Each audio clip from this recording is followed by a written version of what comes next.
আসসালামু আলাইকুম। কমিউনিকেশন হ্যাকসে আবারও স্বাগত। আজকের পর্বে আমরা শিখব এমন একটি গ্রেট টেকনিক যা আপনার সম্পর্ক, নেতৃত্ব, এমনকি আপনার প্রেজেন্টেশন স্কিলেও আনতে পারে দারুণ পরিবর্তন। আজকের টপিক অ্যাক্টিভ লিসেনিং। শুধুই শুনবেন না, মন দিয়ে শুনুন।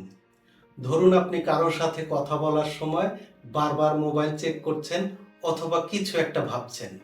আপনি শুনছেন ঠিকই, কিন্তু মনোযোগ দিয়ে না। এতে আসলে কি হয়? সামনে থাকা মানুষটি বুঝে ফেলে আপনি তাকে গুরুত্ব দিচ্ছেন না। এবার ভেবে দেখুন, আপনি যদি চোখে চোখ রেখে, মাথা নেড়ে, মাঝে মধ্যে ঠিক বলেছেন এসব বলেন, তাহলে কি হয়? মানুষ অনুভব করে এই মানুষটা আমাকে যথেষ্ট গুরুত্ব দিচ্ছে। এই কারণেই আজকের কমিউনিকেশন হ্যাক অ্যাক্টিভ লিসেনিং।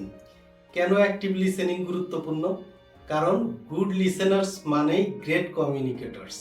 যিনি মনোযোগ দিয়ে শোনেন তার কথাও কিন্তু মানুষ মনোযোগ দিয়েই শোনে। So remember, don't just here, truly listen. আজই এই টেকনিকটি ট্রাই করুন।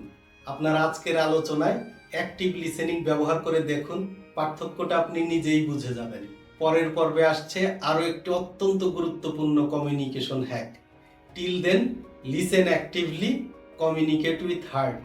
আর হ্যাঁ, এমন গুরুত্বপূর্ণ হ্যাকস পেতে অবশ্যই ফলো এবং সাবস্ক্রাইব করে সাথে থাকুন।